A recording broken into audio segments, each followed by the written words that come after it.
Hello,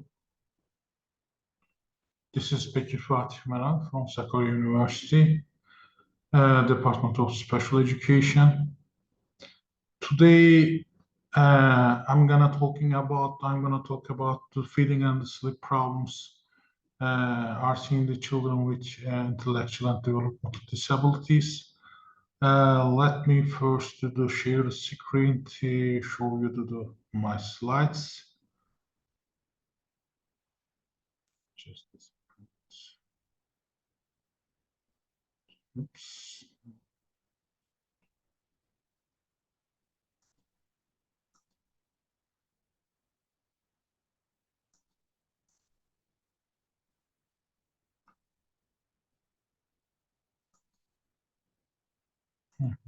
Yeah, yeah, yeah. I think so everybody can see the slides. My chapter actually be part of the European Union project as called to developing an higher education curriculum in special education teachers teaching for health, protection, and promotion of intellectual disability individuals. Turkey wanna be part of the European Union. The membership process is still ongoing. We have some partners around different countries, the European Union. I split it today my chapter two parts.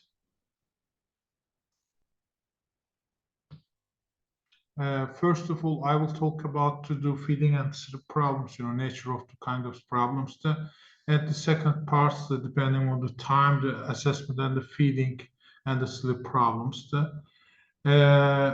Actually, we want to target to do two different things there. After completing this video, or whenever you like, watching this video, I have two targets of you in relation to my audience, my participants there. I hope so you can easily define the feeding and sleep problems. Also can explain the how to assess the assessment procedures of the feeding and the sleep problems. Feeding and the sleep, actually, they are the major parts of the health-related quality of life. It's really important. Let me check here, yeah, this is good, at the same time, I can see, it's the eye contact also to can see my slides much easier.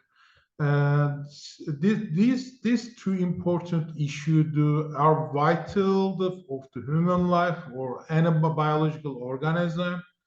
But the two of things, two major parts of two major components of the health-related quality of life. Health-related quality of life means, what does health-related quality of life means?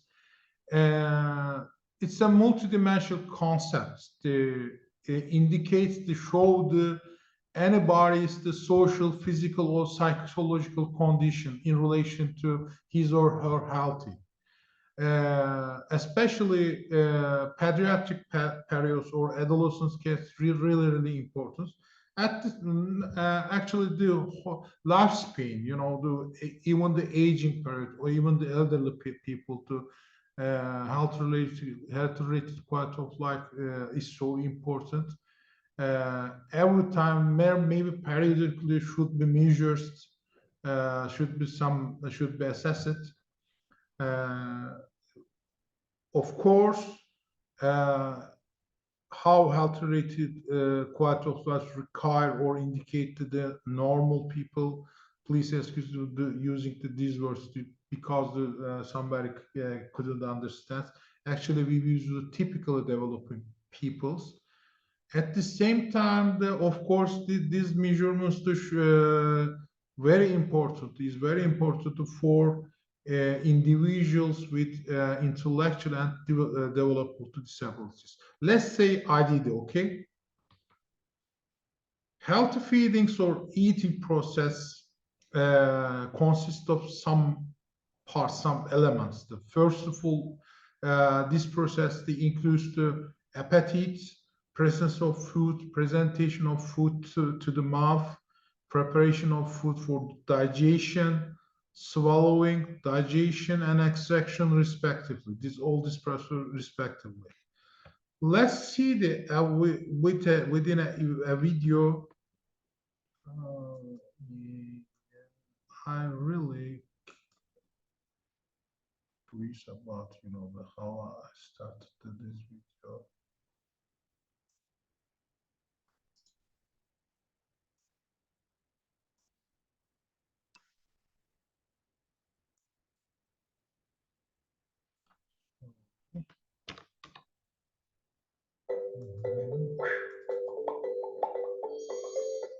Just a second.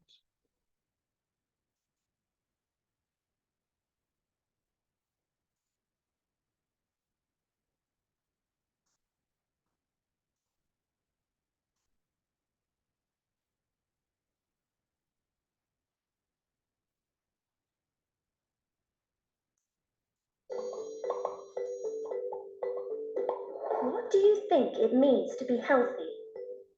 Lots of different things affect how healthy we are, including what we eat and how active we are. We know that all living things need food to stay alive. Have you ever wondered why this is? Can you think of a time you felt hungry? How did it make you feel? Perhaps your tummy rumbled. You felt tired or grumpy. Or maybe you found it hard to concentrate. Why do you think we feel this way when we're hungry? Well, just like a car needs fuel to make the engine work properly, our bodies need food to be able to work properly as well. Today we're going to investigate what it means to eat a balanced diet and why eating a range of different food is good for us. What is a balanced diet? Do you think it would be healthy to only ever eat chocolate? What about if you only ever ate carrots? It's very important that we eat a variety of foods, and we're going to find out why. Food contains something called nutrients. We'll be learning all about nutrients, such as proteins, carbohydrates, vitamins and minerals. Eating a healthy diet means that the food we eat gives our bodies all of the nutrients they need to work properly, as well as giving us lots of energy to learn, play, and grow, keeping us full of beans from morning till night.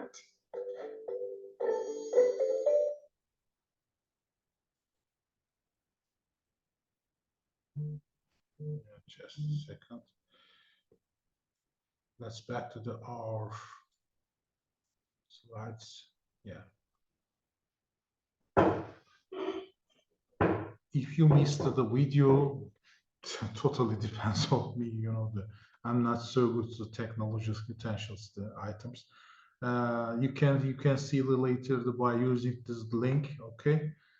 As you see the videos, the healthy eating process not is eating the single or specific or narrow range foods.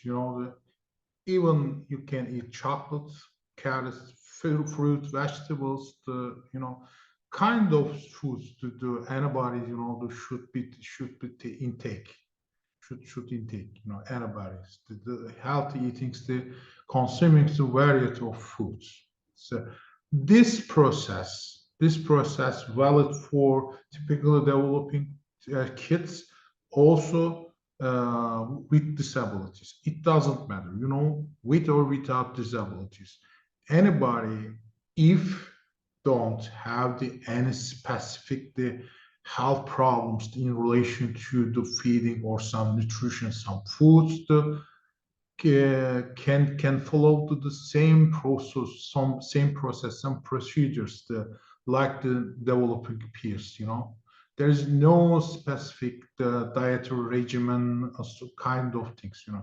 Not proof to anyone. Let's talk about the later and end of maybe our slides. Okay. Unfortunately, these usual mundane routines can be problematic for children with disabilities, especially intellectual disability or autism spectrum disorders. when compared to the typical developing peers, they show the really high prevalence to feeding or sleeping problems. But let's focus to feeding problems. Some research show what kind of the feeding problems are seen among the children with intellectual disabilities. For example, this changing, this varying from, for example, the eating to little orally to liquid dependency, or from the food selectivity to food packing. Eating little or no food by mouth requires the intake of nutritional via eternal support. Liquid dependency, the insistence just consuming the liquids.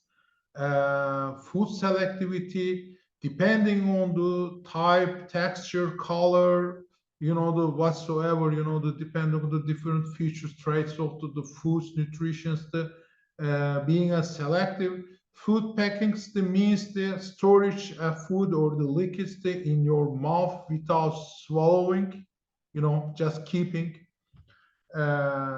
Unfortunately, are seen some kids with disabilities.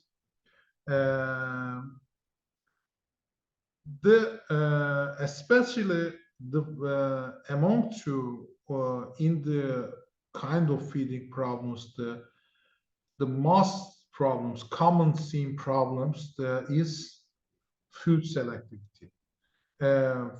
Food selectivity,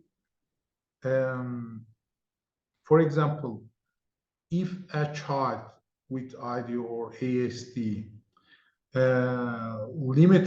has a limited consumption of food, for example, just eating fried potato, just consuming or drinking the lentil soup, or just eating pasta.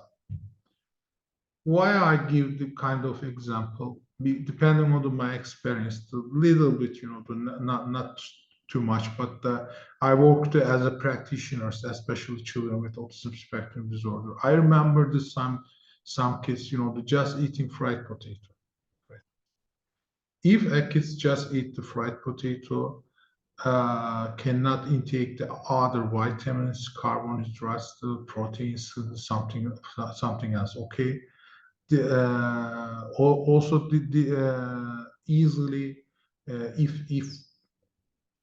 eat too much the fried potato or single foods, most probably will be under the risky overweight risk, or maybe the further issues, further periods, obesity.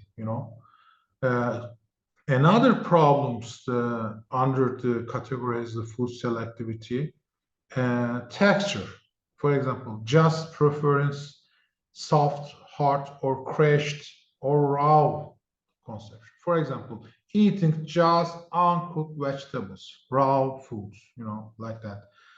Depending on the taste for food selectivity, just prefer just sugary or salty or sour foods. Accept what his or preference the excluding, refuse another type of foods, temperature, for example, just prefer hot or cold food. For example, I remember a kid with autism, Turkish bagel, we call simit, for example, eating any specific temperature, not less, not more, okay? Not less, not more. Fortunately, his mom knows what exactly his preference. She could arrange the temperature of the Turkish bagel. Another problems, smell. We can see different type of food selectivity. It's just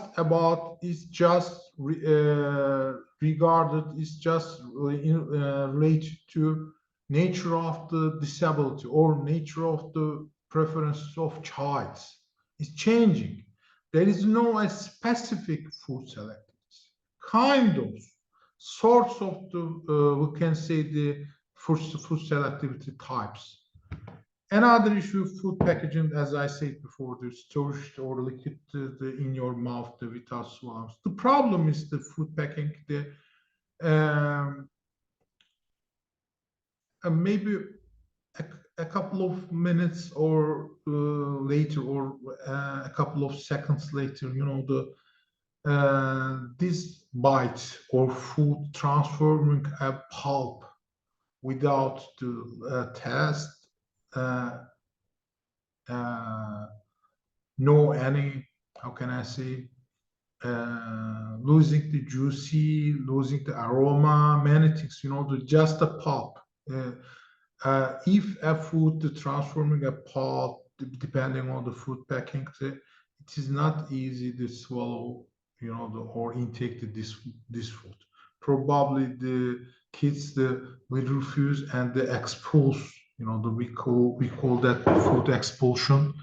We probably will export this food. This is a really, and actually the behavior, as looking from the aspect of the behavior analysis, this is a problematic behavior. Yeah. Sorry.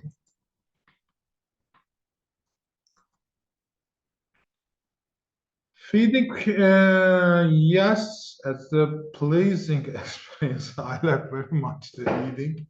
My appetite really high level, but if a child has the feeding problems, it's not just about himself or herself, because it's at the same time a familial issue. Think about your mom prepared the delicious food and you don't eat. It can be really stressful. Also reducing the family quality of life psychologically, or an entity when you think about the constitutive entities. Especially if a child has food selectivities, parents has to prepare this with other specific ways. This is extra task for parents, so this is not an individual issue. This is a communal issue, because of feedings actually is a social issue. We eat our friends with our families, things that, the eating something individually. It's not so fun, yeah?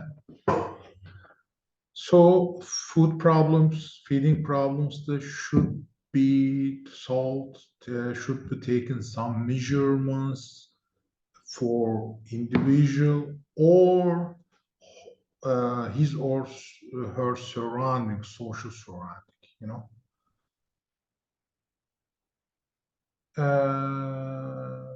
Yes.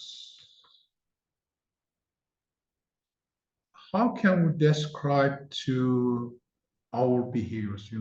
Because we need to use of the lens of the behavior analysis, behavior approach. Three different specific target behavior we have. We should consider those.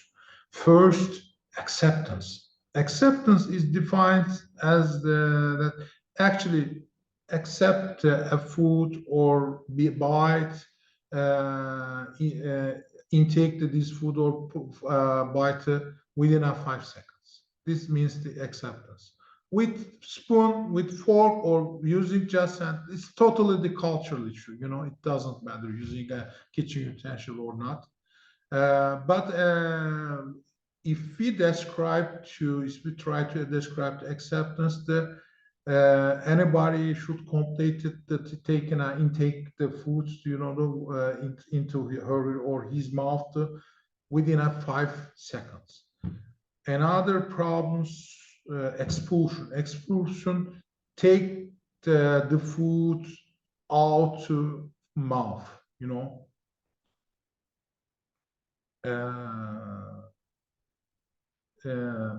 lips or mouth like a boundary.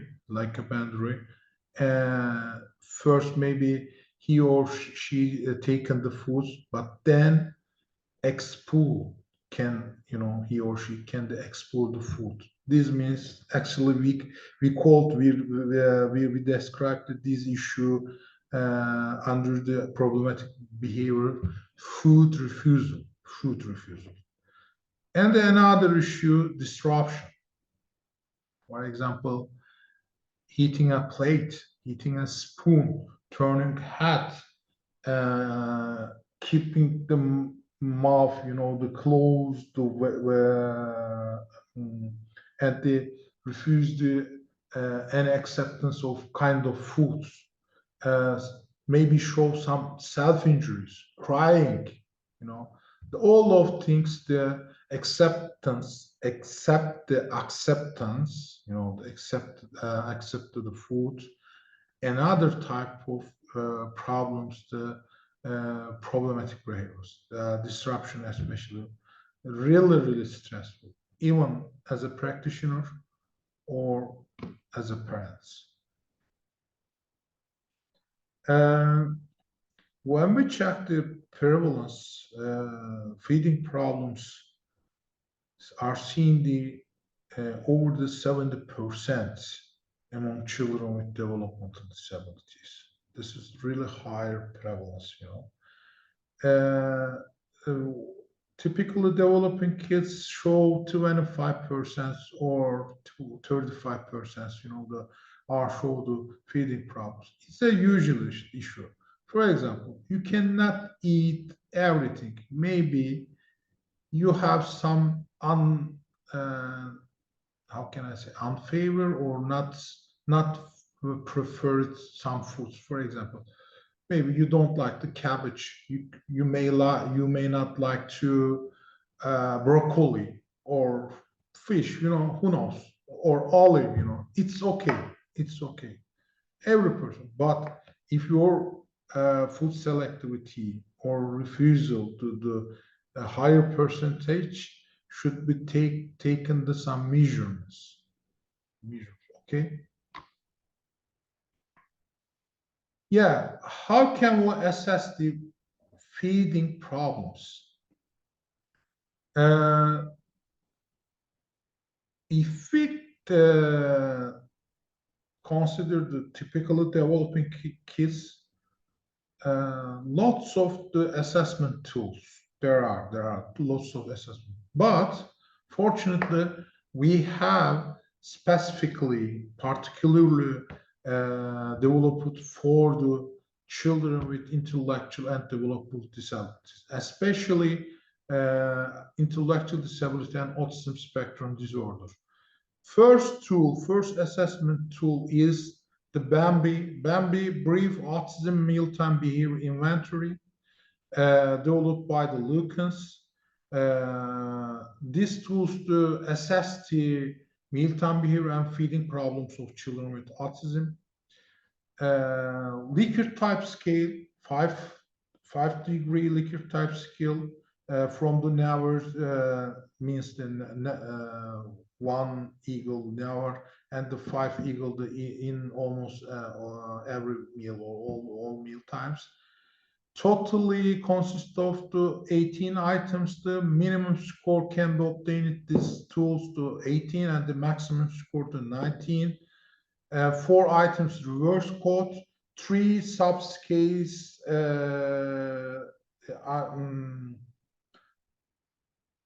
three subscales under this assessment tools: limited variety food refusal, features of autism. These tools also has been adapted to Turkish. Second one is the screening tool of feeding problems, STEP, developed by the Madsen and Kuhn. Again, the individual with autism and not mental disability is not a good term. It should be intellectual disability. Sorry about that. This scale consists of 23 questions, aims to feeding and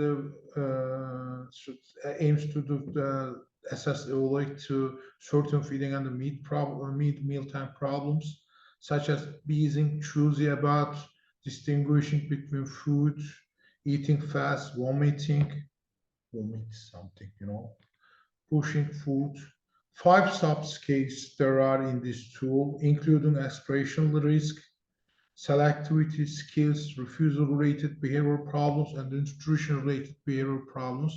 This scale has been adapted to Turkish. Another revised and modified version of STEPS there is. This called as Stepchild, especially used for children with IDD. And the last one, as I said, there are so many assessment tools, but we have a time limitation, so I try to describe some of them, okay? The last one is the feeding strategies questionnaire. FSQ not just assess the individual feeding problems, actually at the same time examine the family or parental issues, assessing a child feeding problems in relation to parental feeding strategies, 28 items case, 6 factors. First, the child control intake. Second, schedule structure, setting structure, parental control of intake, laser time, and the coercive interaction. 4 items, the reverse code. High scores means using the ability of using the sufficiency of the feeding strategies, the parental using the lower scores means they're not so sufficient or qualified using the feeding strategies. This case at the same time translated to Turkish. Yeah, our next presentation will be about the sleep problems. Let's cut here. I want to say feeding problems, maybe as a sum, mostly seen among the developmental disabilities, intellectual and developmental disabilities, autism spectrum disorder. Unfortunately, we couldn't describe the specific feeding problems because children with autism can show kind of variety of sort of feeding problems. It's totally dependent on his or her nature. Okay, but a prevalence really high levels. Normally, some professional try to do categorization of the actual definition of the or indicators of the autism spectrum disorder. Historically, very strong tie, from the Leo Kanner, 1943, I think. He mentioned some feeding problems. There is a historical tie actually, but it is not a diagnosis criteria. Okay, some children with autism spectrum disorder can show the higher level, higher prevalence feeding problems, but there is no any diagnostic relationship, not yet proved. Okay, but some professional, especially Louisiana State University in United States, and some other professionals that has been working on the relationship between feeding problems and nature of the autism spectrum disorder. Thank you so much for listening to me. See you next presentation. Bye-bye.